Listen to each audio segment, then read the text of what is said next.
With market conditions remaining volatile, what role can Asian equities play? Let's find out.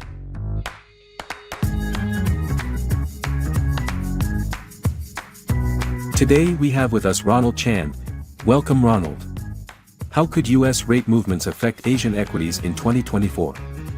We believe the US federal fund rates have almost reached its peak. If the US economy experiences a soft landing, growth at a slower pace, we expect the US Federal Reserve to gradually start cutting interest rates in the second half of 2024. Notably, we have seen a cumulative increase in the US Treasury bond yields throughout 2023, such as the 10-year Treasury. If bond yields follow the US rate cuts and fall, then the US dollar should also soften. This may have a positive impact on Asian equities. How attractive are Asian markets from valuation, risk-return, and investment theme perspectives? How do you plan your geographical allocation? Currently, international investors remain underweight in Asian equities. Since the beginning of 2023, Asia's overall stock market have been broadly flat.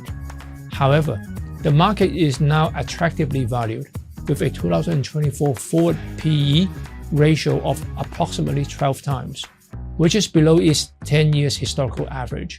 In particular, Hong Kong and Chinese equities are trading at only about 8 times and 10 times forward PE, respectively.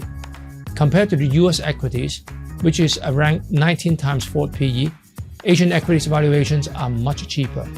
From a risk-reward perspective, we favor ASEAN and Chinese equities. Even if US-China relationship further improve, we believe that multinational companies will continue to adopt the China Plus One strategy to diversify its production plants from China to other ASEAN markets, a trend that we believe will become more obvious in 2024. Across the ASEAN markets, we are more positive towards Indonesia and Malaysia, which have better manufacturing capabilities, and the Philippines, given its relatively cheap valuation. What is your view on China's economic outlook? What are the investment themes for China and Hong Kong equities in 2024? The strength of China's economic recovery following the country's reopening have been weaker than expected. Against a backdrop of a higher saving rate and ongoing adjustments to the property market, we have seen a policy shift.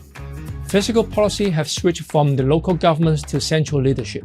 Recently, there have been progressive moves involving trillions of renminbi to support the economy, the property market, and the private enterprises. These policies may help ease market concerns about property market and the economy.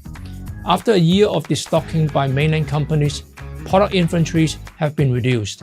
When investors see more policy support and implementation measures, this should drive investment and market demand, which will potentially help corporate earnings regain growth momentum in 2024.